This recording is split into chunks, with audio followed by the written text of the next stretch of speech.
G'day golfers. Ever found yourself redirecting blame and making excuses after having an absolute shocker on a golf course? I know that I have.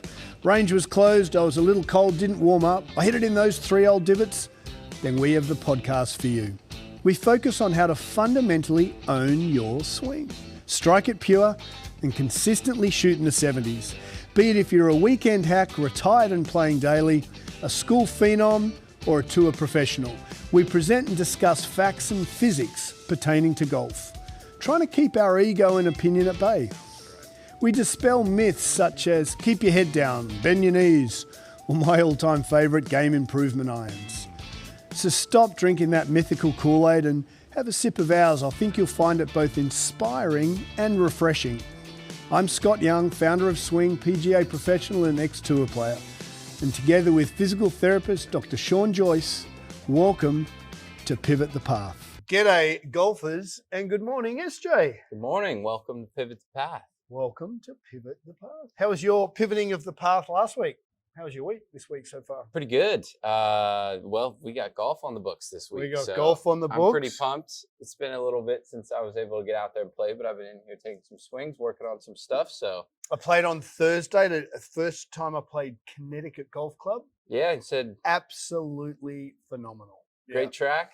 Great track, lots of slate and rocky coves and big rock platforms with tees, super tight fairways. Yeah. Shout out Big Berg, who you've been treating. Yeah. Getting the big boys' hips he hit moving. Him pretty well. Yeah, we worked on a lot on alignment and ball position, and he absolutely striped it. That's awesome. He was the guy who walked in front of perpendicular. We're going to get to that in some episode. Yeah. So we'd set up a bit closed. So here's the tee. So if you can imagine a tee, Big Bergie walked in front of the perpendicular to the target line. I've coined that in front of perpendicular guy. Okay. So everything was way right. Yeah. So if he's aiming way right and he comes from the inside, he's 60 yards right on a 70-yard shot. Okay. Yep. So I grabbed a T-square, grabbed an alignment rod, and we basically aligned him the whole way, and he ripped it. And you've worked on getting his big hips open. Yep.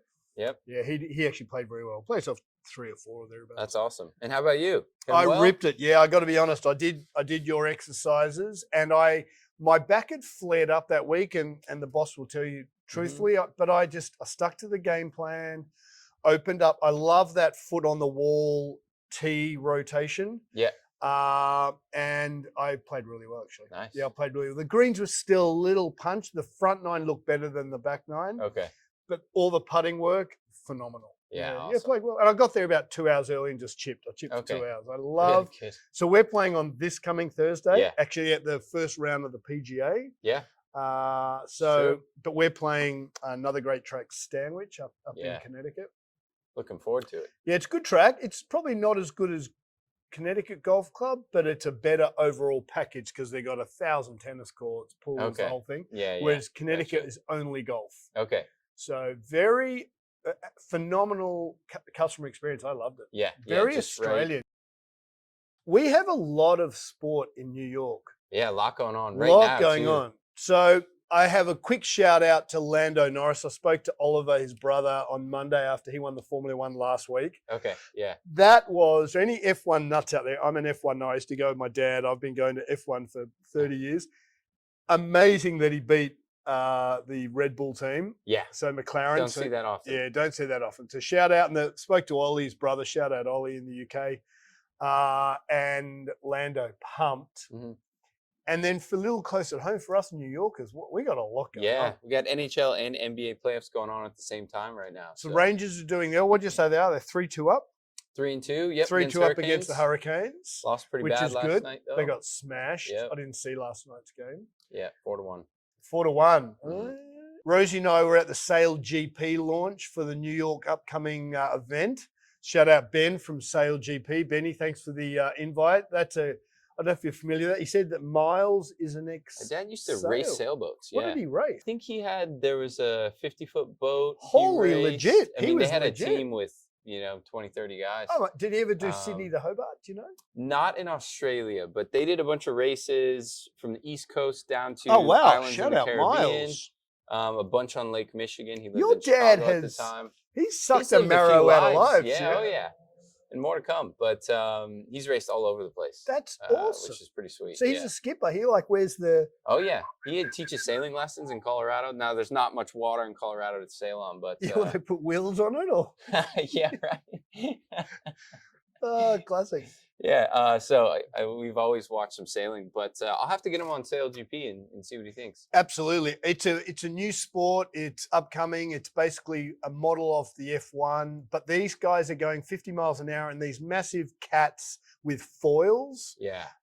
And we're talking to the boys last night. So the US team flipped last race, 30 feet at 40 miles an hour in water. Yeah, they were hammering when they flipped it. Yeah. So they just got thrown. They got thrown, yeah. One guy stayed on and the other four, I think it's 4 per ship, and they absolutely fly. We flew out to the San Fran one, and they're about 50 feet from you, 40 feet from you. Yeah.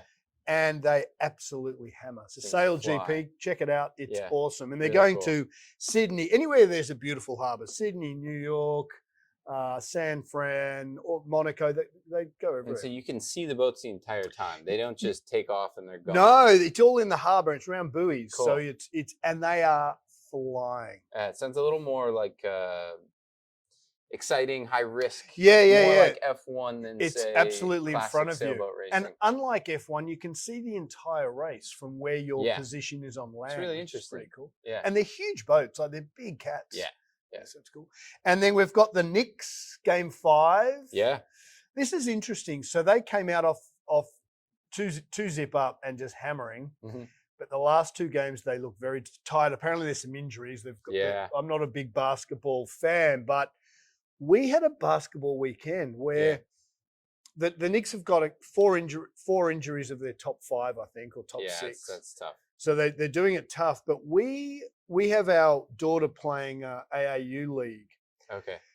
So long story short, we're in the middle of whoop whoop. We're watching her play this basketball team. And before she played, I've never seen a game of basketball live other than our daughters. Mm-hmm. There were 15, 16, and 17-year-olds, seniors, playing a game, boys, and I've never seen anything like it. I've never seen, I mean, you've probably grown up with it, but these 17-year-old kids went from 0 to flat out box jumping. These guys were dunking, whirlpool dunking, round the body dunking. Yeah. Parents were like, holy moly, there was one kid for a Bridgeport local travel basketball team, and he was unbelievable. Yeah, just lighting it up. It's cool to see.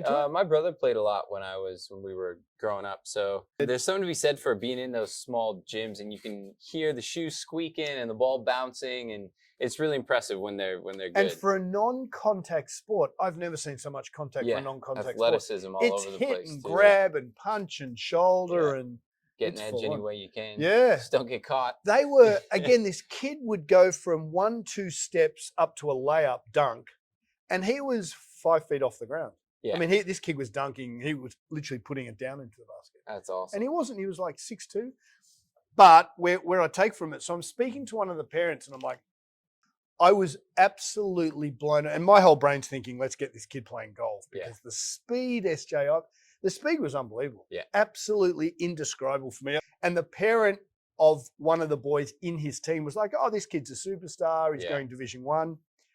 Rosie and I then watch Valentina play. And then it happens that a coach in that actual basketball family happened to be standing next to us. So I drum up a conversation. I said, oh, we're watching this kid from this Bridgeport team. He goes, oh, number 3. I said, yeah. He said, oh, I coach him. And I said, oh, wow, what's he like? And this coach, who was actually coaching the side, said, oh, he's a little lazy, doesn't practice a lot, but one of the most talented people I've ever seen. Mm-hmm.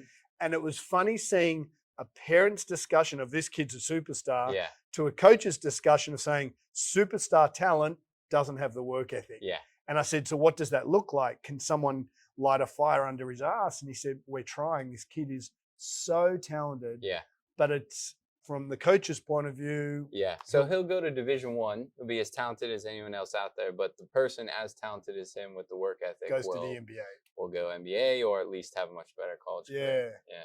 It's fascinating. You must have seen it with lacrosse all the time. Yeah, the superstar who doesn't practice. Yeah, well, in high school, it's easy to just be better and show up, and you'll win because you're more talented. But when everyone's that good, then something needs to set you apart. So I said to Jen, who runs the Gold Coast and the Western, how do you play the superstar team? And she said, look, if they've got 3 superstars, I'm trying to create structure of an attack protocol, a defense protocol. My girls run around behind the net. Yeah. They then run plays. Yeah, they work within a system. They work a system. Yeah. And she said, sometimes we come against schools who have 3 superstars and we get crushed. And then I said, well, how does that make you feel? She goes, look, we're setting a program in place for the next 4 years. And if you come up against superstars, they're not going to learn anything. The superstar doesn't engage the team. They're just superstars. Yeah, sometimes good players win games. Sometimes good players win games. Did you come up against that? Did you come up against teams where there's superstars? Times where, and I remember especially even in Division I, there were teams where there's players who are going to put up sometimes 3 or 4 goals a game, and your goal is to just try and keep that to a minimum. Like they're going to get some points. Yeah. Especially in the cross is a high scoring game. So we spent a lot of time preparing for that. How do we shut this person down, take away their edge? And that's with you would have watched the tapes and studied them, or maybe they've been in our conference. We play them every year, but yeah, it's always a big part of it. There's games where big players show up and will make something happen. Other times, if you can quiet them down and let your teams go to battle, then you give yourself a chance. If you don't have that, person who's going to show up and put 5 goals on the I like the scoreboard. basketball athleticism. I hate to go on about it, but their athleticism was off the charts. But I'm learning to love lacrosse for the game. Yeah, like it's really fun. It's a fun game. Really strategic. Yeah, but really it's hard strategic. to see unless you start to know the game, because it just looks like chaos. Everyone running around. It's kind of like how I felt watching rugby for the first time. Having someone explain me the rules. Yeah. I was like, there's no rules. Yeah, everyone just runs everywhere. around. But it's actually really structured, and once you start to see that, it's quite an impressive game. Very good. Yeah. So let's move to golf. What a week we've got coming up. So let's backpedal news from the fairways. So DP2 didn't play. Nope. LPGA played Nelly. God bless her. She came tied 7th. So she had a chance to go 6 in a row. It was chance to go 6 in a row. She played really well. She did have one under the last round, one over the last round. Okay. Yeah. Which to me that suggests that she was probably a little mentally fatigued. Yeah. Because she pretty probably full on lately press for her. conferences and and she even said I need to take a little time off after I think it was the 4th win she had or 5th. Yeah, but there was kind of 2 pullaways. Rose Zhang and who she was going against, those 2 were way out. Yeah, front. Rose Zhang smashed it. She was 24 under, 1 by 2. Yep. And then the obviously Liv didn't play. PGA Tour, we had Rory. Yeah, 6 so he under looked round like 4. what you expect to see out of Rory, which major this we week. Seen a whole lot of that in the last few years. It's in moments, but he's coming off the Zurich one. Yeah. Now Wells Fargo, he was pretty impressive on Sunday. 2 wins in a row, and whether this is coincidence, but he's now resigned from the players' board. Yeah, there's a lot going on. Maybe off a little less pressure. Of course, as well. Yep. Yeah. And I think everyone, if there are Rory fans listening, they always get caught up in this idea of him winning his next major. And now he's got some momentum going into it, but I hope it's not a letdown. That so the PGA in Valhalla. So we've got Valhalla, I was told, means heaven in the Viking era. Yeah. So obviously Valhalla is golf Die heaven. a warrior, Have you ever played it? Go to Valhalla. No, but it's right around where I went to school. Yeah, nice. Do you know it? Have you? No, I've never played Valhalla. Okay. Haven't done a lot of Kentucky actually. Yeah. Done Louisiana, done around about. Did Okay. a little bit. Yeah. Played a little bit in Kentucky, but no, never been to Valhalla. Yeah. So I would love to see the Grand Slam. So I would, cool. I just hope Scheffler smashes it. Yeah. I'd love him to win all 4 and just go, there it is, mic drop, see you later. Yeah, Peace someone out, come suckers. catch me. Yeah. I mean, I don't find his golf particularly exciting to watch as a customer. Yeah. But he's insane. And I hope he smashes it and wins a Grand Slam and just mics drop and goes, peace out, suckers. I'll see you later. Yeah. I'd love to see how Rory was playing last week. Him and Scotty, bring their best game on the same day and just go head to head. I just can't see Rory mentally backing it up for a major. And I come back to the comment he made when he was at Tiger's house in Florida, Orlando. And he was walking, and this is straight from Rory, so this is not my hearsay. Yeah. And this just was like an alarm bell going off. And I hope his team talks about this constantly. But someone said, what was it like hanging out with Rory? What was it like to Rory hanging out with Tiger? Mm-hmm. And he said, I just can't believe of 88 PGA Tour events. Yeah. I asked Tiger where all his PGA Tour trophies were, and Tiger's response was, what are you talking about? It's only about the majors. And it was a mindset that subconsciously Rory hasn't flipped the switch to say he believed at that point with his body language saying that PGA Tour victories were important. And Mhm. there's Tiger saying, dude, I don't even remember. Yeah, what are you talking about? What are you talking about? Yeah. And I'm like, if that's you not recognizing the difference Yeah. until you recognize the difference, that, majors are majors. Yeah, pretty different Just different mindset. perspective there. Yeah, for sure. So hopefully he does. As you said, it'd be awesome for Yeah. Rory and Yeah. Scheffler to go And at it. when he's on it, it's pretty fun to watch. Just bombs the ball. George Foreman, Muhammad Ali, just pound for pound. Yeah, it'd be pretty cool. Slugging out. So we'll see what happens. It's going to be interesting. It's going to be interesting. Yeah. So Valhalla. So what does that bring us to a golf? Well, we got a ton of feedback that they love. Everyone loved the short game. So we wanted just to continue with that on bunker play. And we talked chipping and pitching, but let's go bunkers. Yeah. May I get you to grab one of those sand? Let's get you a wedge. Black here. wedge. Black wedge. Perfect. These are the swing 60 wedges. Yeah, 60 is good. Okay. So what we're going to talk about, and we've got our little grass here, and we've got our magnet, and we've got our bounce. So before we go hit some, we wanted to talk about what it looks like to actually play a bunker shot. So what we do is we use our feet to gauge what the sand is doing, hard or soft, and then we use bounce to work out how we want the club to interact with the turf. So bunkers is all about your feet reading the firmness, and once you get the firmness, you can work out the bounce, and once you get the bounce, you can play some good bunkers. Yeah, and I think this is something that's nice to hear from you, because I think most people just think, I'm in the sand 60 degree every time, just grab the highest loft. But you actually want to take a look at what's the condition you're working with, what is the sand like, and then choose your club accordingly. Absolutely. SJ, may I get you to grab me that yellow ball there? Yes. Thank you, sir. So if we've got ball, and I'm going to turn straight onto camera here, sand, we talked about sternum and club. Now remember, when you walk into a bunker, first thing you do is feet test the surface. When you get into a bunker, you're trying to work out whether your feet can display some of the sand, whether it's fluffy or whether it's rock hard. And once your feet tells your brain how hard or how soft the sand is, then we can use the bounce. So if the sand is rock hard, grab your low bounce. And the low bounce has the flat bottom, usually your 60.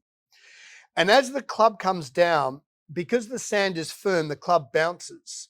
But yet we need bunkers. We need the club to dig into the sand. So if the sand is firm, we need the lowest bounce. And again, sternum, chin, ball. I want to hit the sand first, so I want the ball in front of my sternum. How do we play bunkers again? Really simple.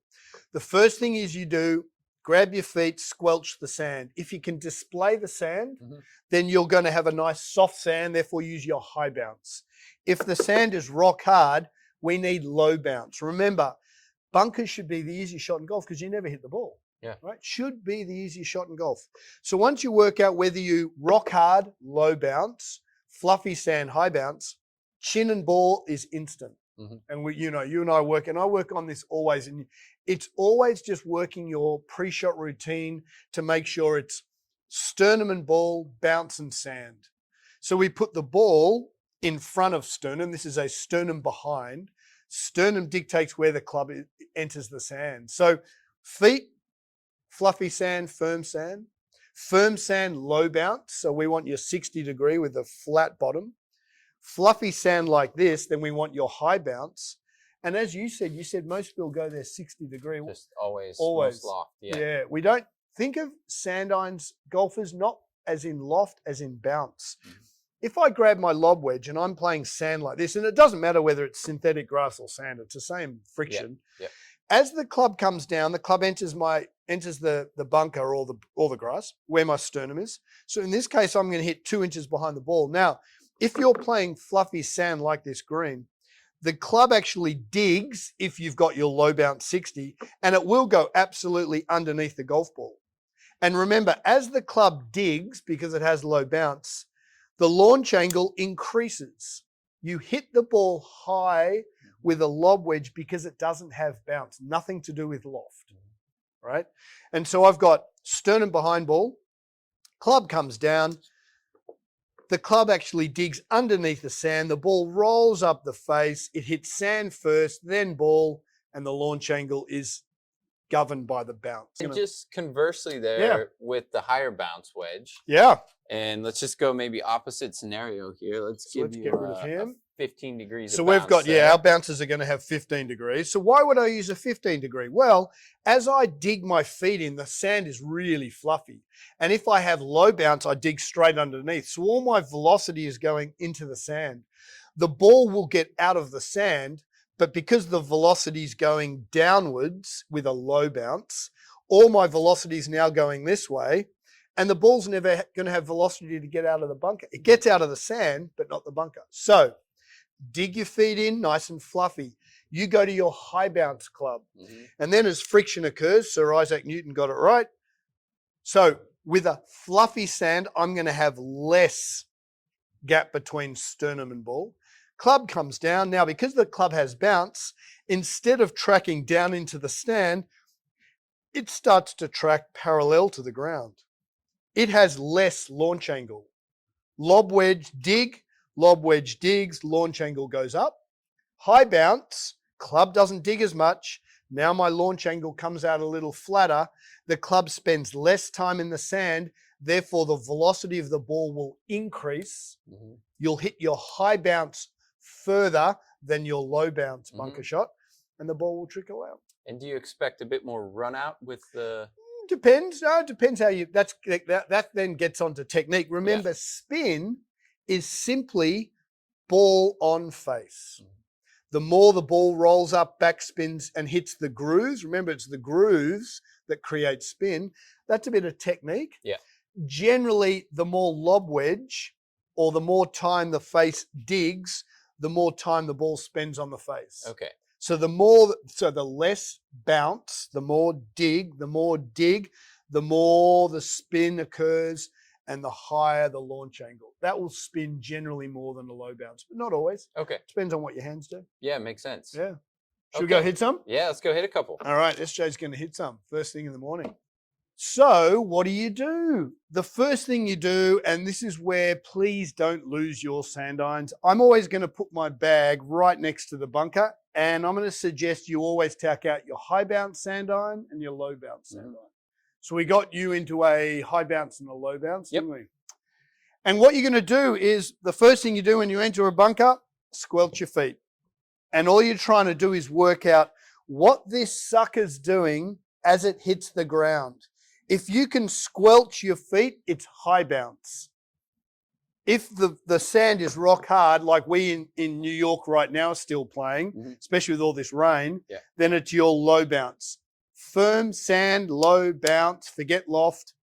Fluffy sand, which is, I'd say 70% of the time, high bounce. Which do you want to use? Let's go high bounce Let's first. go high bounce. All right. So how do we play this? We're going to use the Mr. Arrow here. I think the biggest misconception is that you move forward. Remember, bunkers is all about SJ's chin relative to ball, and that's why we always practice with the T-squares. Yeah. So same as chipping last week. Same it's just as chipping. a math equation. It's just a math equation. Oh, I love this. All right, so what are we going to do? The first thing we do is squelch your feet. The second thing we do is set and this is where you've got to practice a little bit, how much can the club hit the sand before the ball? And that just comes into a little bit of feel. If it's really fluffy, and we have SJ walk to his right, so the ball's off low point, which is left shoulder socket, it's not unrealistic to think that you might go completely underneath the ball and leave it in the bunker. So you've just got to play around with feel of the gap between sternum and ball. So what do you reckon you are there? Behind the ball? Yeah. 2.5 inches. Okay, I think 2.5 inches is great. Yep. Now, if you're playing and practicing, what I'd get you to do, draw a line on the golf ball towards your body, and then draw a line from the ball parallel to where you're facing the flag. I am never going to get someone to open the face ever in any golf shot, unless you're a tour player, because it just creates different math. So we're going to point the club face where you want the ball to go. Okay, keeping it square. Keep it square. Yep. You can move your hands behind the face just a little bit to add a little bit of loft. Mine's a 53-degree high bounce, so you can add a little bit of loft. And then from there, it's really simple. Here's a really simple little technical thought. Face to face. Face to face. Face points to your club face or face to the sky. Say it again. Club face points to your face. Club face points to your face. Mhm. Club face returns to your face. Club face returns to your face. You are flipping a golf club when you're playing bunkers, right? So when you're playing bunker shots, you're not keeping that left arm straight. It is the only time you allow that club head to pass your hands face to face. Mhm. And then from there, the biggest thing, I say if we summarize that, keep the face to the sky or face to face and keep your chin where it is relative to you. So not a lot of this going on. No lateral motion. Once you set that sternum, where are you there, SJ? About 2 inches? 2 inches behind. So you're going to keep your chin right where it is relative to the golf ball. So actually, I'm going to stand behind you and actually check that. Okay. So there's your sternum. Yep. Let's play a little 20-yard bunker shot. Okay. Lovely, lovely, lovely. So remember, what golf with bunkers is about is check the sand, firm sand, low bounce, fluffy sand, 80% of the time, high bounce. Nose, chin, sternum stays relative to ball. Face to face, face to face, face to face, face to face. You are flipping your hands through impact. Mm-hmm. So a little different than the full swing there. Yeah. But if you can make your decision on bounce, you've got the math right, low point, all of that, then hey, just let it rip. And be aggressive, let it rip. Yeah. And then we'll get to fairway bunkers another time. Yep. So this comes out Thursday, Valhalla. Yeah. Heaven, Viking heaven. I hope it is Viking heaven. Yeah. Who do you think? Ooh. Hard to say. So we've got Live Guys back. Yeah, we got Live Guys Brooks back. is also coming off a heater. He just won. Yeah. On Live. So I think Rory, Scotty, Brooks are going to be up there and a couple wild cards. And there, Will Zalatoris made the cut in the PGA Tour. Minwoo had the week off, so those boys are back. Yeah, I'd love to see them. I'd love to see Scheffler win and just win the Grand Slam. So I'm pumping Mr. Scheffler to do well. I think he's just going to kill it. Yeah, he's going to be up there. Beauty golfers, look, thanks for listening. And remember, your on-course enjoyment starts with the work you put into your entire game so you can absolutely own your swing. Yeah, good luck getting up and down, and we'll see you next week. Sounds good.